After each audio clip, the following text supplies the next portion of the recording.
आप सभी दर्शकों का प्रोग्रेसिव एग्रीकल्चर कार्यक्रम में स्वागत है। आज हम बात करेंगे कोरोना महामारी काल में सबसे ज़्यादा जो चर्चा का विषय रहा वो इम्यूनिटी पावर का। तो अपने शरीर में किस तरह इम्यूनिटी पावर बढ़ाएं और वो भी अपने घर में रहकर, इसके लिए हम आज एक विशेष जानकारी देने जा रहे हैं। क्योंकि जिस तरह हम लोग इम्यूनिटी पावर बढ़ाने के लिए अधिक पैसे खर्च करके बाहर की दुकानों या डॉक्टर से सलाह लेकर हम तरह तरह के कैप्सूल या दवाएं खरीदते हैं, लेकिन हम घर पर ही इम्यूनिटी पावर बढ़ाने के लिए हमारे लिए कौन कौन सी फल सब्जियां लाभदायक हो सकती हैं और उन फल सब्जियों को हम अपने घर पे कैसे उगा सकते हैं, इसकी जानकारी इस कार्यक्रम के माध्यम से हम देंगे।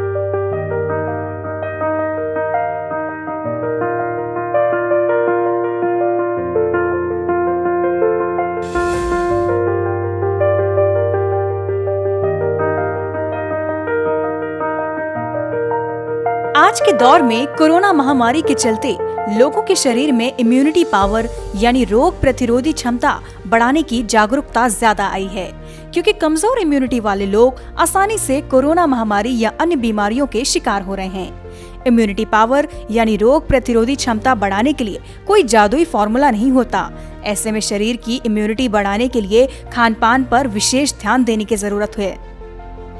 अगर लोग नियमित तौर पर अपने भोजन में हेल्दी फल सब्जियों और औषधि पौधे से बनी चीजों को शामिल करते हैं तो शरीर में इम्यूनिटी पावर यानी कि रोग प्रतिरोधी क्षमता को बढ़ाया जा सकता है और इससे कोरोना महामारी ही नहीं बल्कि दूसरी अन्य बीमारियों से भी निजात पाया जा सकता है। शरीर को स्वस्थ रखने के लिए भारतीय चिकित्सा अनुसंधान परिषद यानी ICMR के मुताबिक प्रतिदिन प्रति व्यक्ति को 300 ग्राम सब्जियों का सेवन करना चाहिए, जिसमें हरे पत्तेदार सब्जी 115 ग्राम, जड़ और कंद वाली सब्जियां 115 ग्राम और अन्य सब्जियां 70 ग्राम की मात्रा में होनी चाहिए। कोरोना काल में डॉक्टर पोषण वाली सब्जियों को खाने की सलाह देते हैं। जो वेजिटेबल्स हैं, green vegetables specially immunity system को बूस्ट करने में काफ़ी हेल्प करती हैं because of zinc, potassium, folic acids and vitamin C rich vegetables. तो आपको green, yellow, orange, red vegetables को इंक्लूड करना बहुत ज़रूरी है, क्योंकि कोविड जो है वो रेस्पिरेटरी इलनेस से रिलेटेड है। आपका जो रेस्पिरेटरी सिस्टम है वो बहुत ज़्यादा वीक हो सकता है। दैट्स वाई कि हमें जो भी फ्रूट्स या वेजिटेबल्स इंक्लूड करने हैं तो वो विटामिन सी रिच होना चाहिए। वहीं अगर बात की जाए आज के दौर की, तो देश में बम्पर अनाज उत्पादन होने के बावजूद लोगों के शरीर में पोषक तत्वों की कमी से लोग कुपोषण के शिकार हो रहे हैं और इससे निजात पाने के लिए हम सभी लोग अपने घरों के आसपास हेल्दी फल सब्जियों को उगाने के लिए पोषण वाटिका का स्थापन करते हैं, तो इससे अति उत्तम कुछ नहीं है। तो पोषण वाटिका का तात्पर्य है कि हमको प्रतिदिन की जितनी आवश्यकता है हमारे शरीर को, जिसमें जो तत्व हैं, जिसमें कैल्शियम, मैग्नीशियम, सल्फर, ये सब जितने भी तत्व हैं, प्रोटीन है, विटामिन है, कार्बोहाइड्रेट है, ये सब जो भी तत्व हमारे शरीर को आवश्यक हैं, प्रतिदिन की आवश्यकता की पूर्ति अगर हो जाए तो उसके लिए क्या क्या स्रोत हैं। कुपोषण और अन्य बीमारियों से अपने और अपने परिवार को इस कार्य से हम बचा सकते हैं। कृषि वैज्ञानिकों के मुताबिक एक औसतन परिवार के लिए साल भर पौष्टिक सब्जियां मिलती रहें। इसके लिए घर के आसपास 200 से 250 वर्ग मीटर जमीन का क्षेत्रफल पर्याप्त होता है। इसमें छोटी छोटी क्यारियां बनाकर या गमलों में अपनी मन पसंदीदा सब्जियों को उगाया जा सकता है। घर के आसपास की छोटी सी जगह में अगर सही तरीके से सब्जियों की बुवाई की जाए तो 5 से 6 लोगों के परिवार के लिए पूरे हफ्ते की रोजाना सब्जियां मिल सकती हैं, जिसके चलते धन और समय की बचत होगी। अब आप ये सोच रहे होंगे कि ये कैसे संभव होगा। आपको चिंता करने की कोई जरूरत नहीं है, क्योंकि आईपा के मंच पर डॉक्टर SN चौरसिया शानदार किचन गार्डन पोषण वाटिका बनाने का तरीका बता रहे हैं कि आप अपने घरों पर ही कैसे जैविक फल सब्जियां और औषधि पौधों को उगा सकते हैं। जी हाँ, चौंकिए मत। अगर आपके पास जमीनें नहीं हैं तो छत पर ही गमलों में आसानी से पोषण वाटिका तैयार कर सकते हैं और नियमित हेल्दी फल सब्जियां खाकर स्वस्थ रह सकते हैं। हर एक घर में पोषण वाटिका हो, और जिस तरह से तेजी से शहरीकरण हो रहा है, इसमें आसपास की जो शहरों के आसपास की ज़मीन, जो सब्जी की ज़मीन है, वो कम हो रही है। तो इसमें ये हो सकता है कि हम उस ज़मीन का प्रयोग अपने छत के रूप में करें। जितनी हम मकान बनते जा रहे हैं, ज़मीन कम हो रही है, अगर हम उनके छतों का प्रयोग करें सब्जियां उगाने के लिए तो शायद हम जो है जो ज़मीन की कमी हो रही है इससे अपने देश को बचा सकते हैं। पोषण वाटिका बनाने से पहले आपको कुछ अन्य जानकारियां भी जानना बहुत आवश्यक है। तो सबसे पहले हम आपको ये बताएंगे कि पोषण वाटिका आखिरकार जरूरी क्यों है। आखिरकार क्यों है जरूरी अलग अलग तरह की सब्जियां आप खाएं और स्वस्थ रहें। डॉक्टर SN चौरसिया बताते हैं कि शरीर के लिए आवश्यक संतुलित आहार का लंबे समय तक नहीं मिलना ही कुपोषण है। कुपोषण के कारण बच्चों और महिलाओं की रोग प्रतिरोधक क्षमता कम हो जाती है, जिससे वे आसानी से कई तरह की बीमारियों के शिकार बन जाते हैं। देखें, अभी तक तो जो हमारे भारतवर्ष में चल रहा है जो कि रक्त अल्पता की जो बीमारी हमारी महिलाओं में हो जाती है, ख़ास तौर से प्रसव के दौरान बच्चे का कम वजन होना, उसके बाद उनका मानसिक स्थिति सही नहीं होना, ये सब तमाम तरह की समस्याएं आती हैं जो कि पौष्टिकता की कमी के कारण होती है। अगर उनको हम कायदे से तत्व नहीं देते, उनको पोषण नहीं देते तो ये सब विकृतियाँ उत्पन्न होती हैं और बच्चे जो है कम वजन के हो जाते हैं, मृत्यु दर बढ़ जाती है, ये सब तमाम समस्याएं होती हैं। डॉक्टर SN चौरसिया बताते हैं कि 400 वर्ग मीटर के क्षेत्रफल में यानी 20 मीटर लंबा और 20 मीटर चौड़ी जगह पोषण वाटिका के प्रेरणा मॉडल बनाने के लिए पर्याप्त है। पोषण वाटिका का प्रेरणा मॉडल गोलाकार क्षेत्रफल में बनाया जाता है। इस प्रकार की गृह वाटिका से 7 दिनों के लिए 7 प्रकार की सब्जियां आसानी से उपलब्ध हो जाती हैं। साथ ही 5 से 6 व्यक्ति के परिवारों की सब्जियां की वार्षिक आवश्यकता 766 किलोग्राम की भी पूर्ति आसानी से हो जाती है। तो पोषण वाटिका परिवार के आकार के अनुसार बनाया जा सकता है। अगर हमारा परिवार 4 लोगों का है तो हमको 100 वर्ग मीटर में हम अगर बना दें, हमारे पास जगह उपलब्ध है तो 100 वर्ग मीटर में हो जाती है। इसी तरह परिवार 6 लोगों का है तो 150 वर्ग मीटर, उसके बाद 200 वर्ग मीटर, 300 वर्ग मीटर, अगर 10 से ज़्यादा परिवार है तो 500 वर्ग मीटर में अगर हम पोषण वाटिका बनावें तो हर एक व्यक्ति के लिए प्रतिदिन 400 से 500 ग्राम सब्जियां उपलब्ध होने के लिए हमको इस पोषण वाटिका से काम चल जाता है और इसी का जो है हम प्रतिदिन प्रयोग करते हैं। वहीं इसके साथ ही डॉक्टर चौरसिया आपको ये भी बताते हैं कि पोषण वाटिका में 4 पत्तेदार, 4 फल वाली, 2 बेल वाली, 2 जड़ वाली सब्जियां अवश्य लगानी चाहिए। दक्षिण दिशा में छोटे आकार की और उत्तर दिशा में बड़े आकार की सब्जियां लगानी चाहिए। पौष्टिक, जिसको अगर हम कहें कि पौष्टिक डाइट जो हमारा आहार है, ये पौष्टिक कब होगा जबकि हम 400 ग्राम के आसपास सब्जियां प्रतिदिन खाएं। और इन सब्जियों में केवल ये नहीं कि हम एक ही सब्जी 400 ग्राम खा लें तो उससे हमको सभी तत्व मिल जाएंगे, ऐसी बात नहीं है। इसमें 100 से 150 ग्राम जो है पत्ती वाली सब्जी होना चाहिए, 100-150 ग्राम जड़ वाली होनी चाहिए। इसके बाद जो है बाकी जो है उसमें 100-150 ग्राम में जो भी हैं उसमें गोभी, शिमला मिर्च, टमाटर, बैगन, ये सब बाकी सब्जियां, कद्दू वर्गी सब्जियां, ये सभी सब्जियां हैं। तो हमको इसका जो है विभिन्नता हमको प्रयोग करना चाहिए और साथ में ये ध्यान देना चाहिए कि सप्ताह भर में कम से कम 10-12 तरह की सब्जियां, रंग बिरंगी सब्जियां खाएं, जिससे हमारे शरीर में पोषण के साथ साथ बीमारियों से लड़ने की क्षमता, जिसको हम कहते हैं एंटीऑक्सीडेंट, उसका भी हमारे शरीर में जो है प्रचार प्रसार रहे, उसमें हमारे शरीर में जाता रहे तो हम बीमारियों से लड़ सकते हैं। सब्जियों की बुआई के लिए अच्छे किस्म के बीजों का चुनाव करना चाहिए। साथ ही बुआई से पूर्व बीजों का जीवामृत से उपचार करना चाहिए।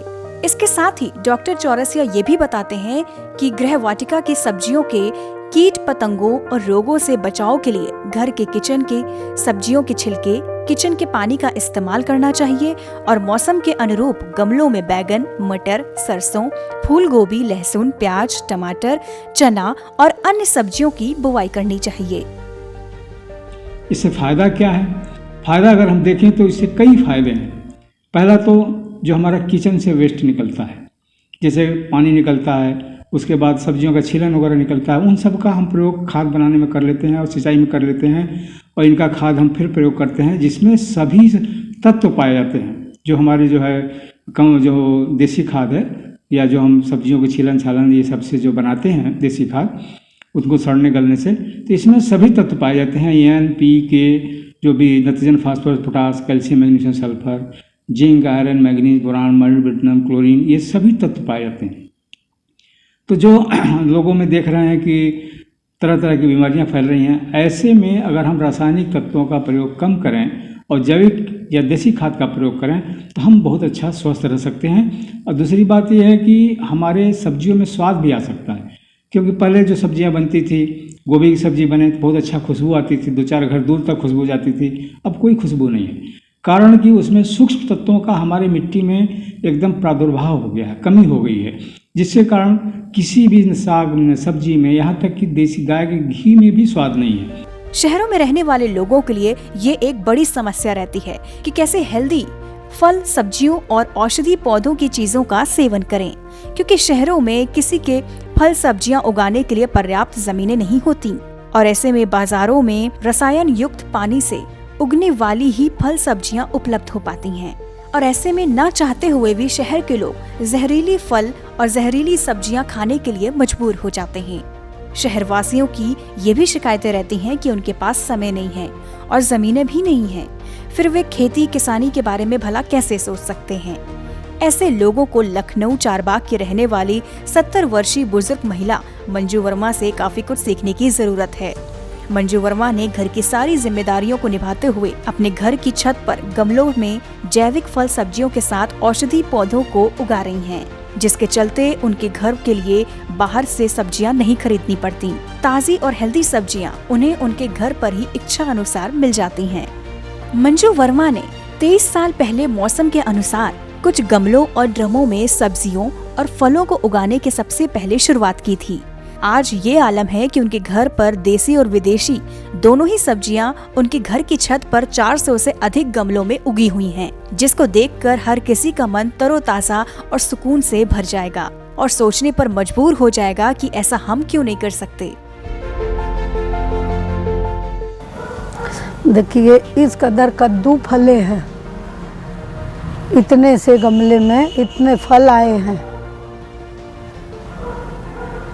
अब इनको पालना, इनको संभालना, गमले में इनके फल देखिए बैगन के। दरअसल मंजू वर्मा को बागवानी का शौक विरासत में मिला है। वो बताती हैं कि उनके पिता को देश के पहले राष्ट्रपति डॉक्टर राजेंद्र प्रसाद ने कृषि पंडित की उपाधि से सम्मानित किया था। मेरे पिता श्री राम मनोहर शास्त्री से जब भारत आज़ाद हुआ तो उनको भारत के प्रथम राष्ट्रपति श्री राजेंद्र प्रसाद ने राष्ट्रपति भवन में बुलाकर कृषि पंडित की उपाधि से नवाजा। मैं उनकी बेटी हूँ। मेरा बेटा सुमित जो है कॉल्विन में हॉस्टल में पढ़ता था, तो जब वो एक बार छुट्टियों में घर आने लगा तो एक टमाटर का पौधा नाली में थोड़ा सा बड़ा सा हुआ था, तो उसको लगा कि मैं इसको ले जाऊंगा तो मेरी मम्मी बहुत खुश होगी, तो वो लेकर के आया और मैंने उसे एक गमले में लगा दिया। उसमें बहुत सारे फल फूल आए, बहुत ही सुंदर। तो यहाँ गवर्नर हाउस में 99 में जब एग्जीबिशन थी तो लोगों ने हमसे कहा कि तुम भी रखो, तो हम ले गए। हालांकि सब एंट्री कार्ड, एंट्री फॉर्म सब भरे जा चुके थे, सारा काम हो चुका था, जजिंग होने जा रही थी, लेकिन लोगों ने देखा कि बड़ा ही अच्छा है एंट्री, तो ये इसको एंट्री कर लिया और वो मेरा फर्स्ट और सेकंड प्राइज़ जीता। उसके बाद से हम हर साल करने लगे। मंजू वर्मा ने 23 सालों में अपनी व्यवस्था के बावजूद उन्होंने न सिर्फ अपने इस शौक को जिंदा रखा, बल्कि जमीन उपलब्ध नहीं थी तो सैकड़ों गमलों की ऐसी व्यवस्थित श्रृंखला बना ली है कि उनकी छत अब किसी खेत से कम नहीं लगती। मंजू वर्मा के छत पर गमलों के लाल पीले बड़े रंगीन शिमला मिर्च, फूल गोभी, हरी मिर्च, घना पुदीना, स्वस्थ बड़ा सा ब्रोकली, लंबे लंबे सेम, बैगन और पत्ता गोभी और विदेशी सब्जियां सब कुछ उनकी छत पर ही देखने को मिल जाएंगे। पर फूल गोभी, पत्ता गोभी, गांठ गोभी, बैगन, टमाटर, शिमला मिर्च, देसी मिर्च, ब्रोकली और ये बैगनी गांठ गोभी और बैगनी ब्रोकली, लाल ब्रोकली, सिजेंटा कंपनी की हरी ब्रोकली, पुदीना और सेम, बहुत सारी चीज़ें हमने लगा रखी हैं। मंजू वर्मा बताती हैं कि इस किचन गार्डनिंग से मन को सुकून मिलता है उनको, साथ ही ताज़ा फल सब्जी मिलती है। जिसका टेस्ट बाजार से लाई सब्जियों में भला कहाँ मिलेगा। वह कहती हैं कि घर की महिलाएं आसानी से घर की छत पर गमलों में खेती कर सकती हैं और उनके इस काम में पुरुष भी उनका साथ दे सकते हैं। अगर शहर में रहने वाली महिलाएं अपने रोज की दिनचर्या में से अगर थोड़ा वक्त निकाल लें तो कहीं न कहीं उनको इसका फायदा अवश्य मिलेगा। इस लगन की वजह से मंजू जी की चर्चा दूर दूर तक है। उन्हें कई सम्मान भी मिल चुके हैं, जिन्हें वो याद करके अपने आप को गौरवान्वित महसूस करती हैं। ये इतने स्वस्थ हो, एटमॉस्फेयर इतना चेंज हुआ है, दवा के बावजूद इतनी इनको बीमारियों ने घेर लिया कि हमको इसकी पत्ती हटानी पड़ी। लोग कहते हैं कि ऑर्गेनिक में कुछ नहीं पड़ता कैसे नहीं भाई, अब ऐसे कहो तो अलग बात है। ये मौसम जो है और वेदर का जो इतना ज़्यादा असर पड़ रहा है तो उसका असर पेड़ पौधों पर भी पड़ता है। मंजू वर्मा ने मिसाल पेश की है और अगर इच्छा शक्ति है तो कुछ भी करना आपके लिए असंभव बिल्कुल नहीं है।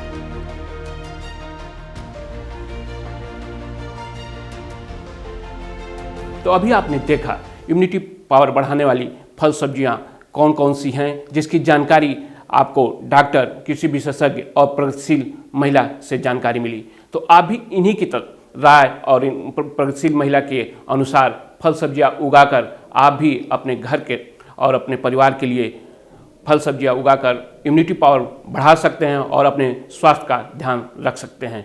नमस्कार।